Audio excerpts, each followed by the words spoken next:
Evet, şimdi belirttiğiniz gibi aslında bu vahim ve menfur olayla ilgili iddialar muhtelif. Herkesin kendine ait bir doğrusu var. Fakat hakikat tektir. Ve bu hakikatin bir yönü de şudur ki bu olayda masum siviller katledilmişler. Aralarında 1 yaşındaki bir bebek de vardır. Bu katliamı kim, hangi amaçla ve hangi vasıtayla yapmış olursa olsun bunu şiddetle kınıyoruz. Hiçbir gerekçe bu katliamı açıklamaya yetmez. Ve kanaatimize göre hakikatin bütün yönleriyle açığa çıkması için herkes üzerine düşeni yapmalıdır.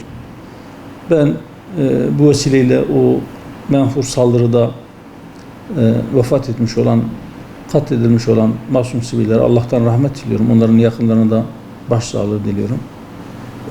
Yaralıların arasında durumu ağır olanlar var.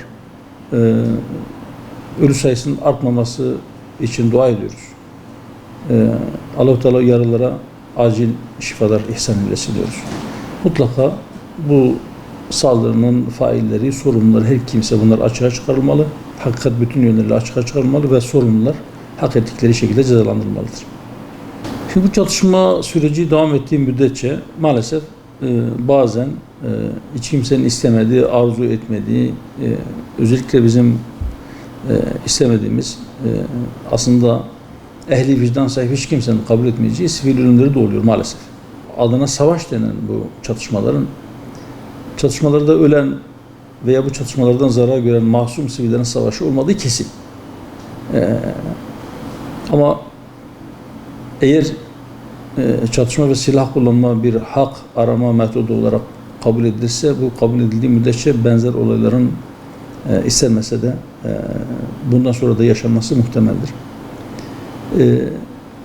Eğer adalet hakim olsa, eğer herkes kendi hakkına razı olsa, eğer herkes karşısındaki kişinin de hakkını tanıma konusunda istekli, vicdanlı ve biraz cesur olursa ben inanıyorum ki bizim bölgemiz bu çatışmalardan kurtulur. Bir daha benzer şeyler yaşanmaz.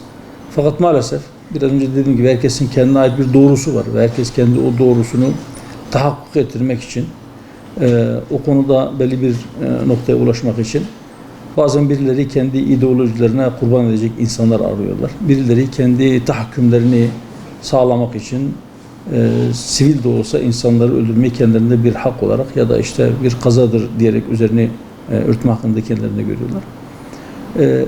Eğer siyaset insan merkezli değilse,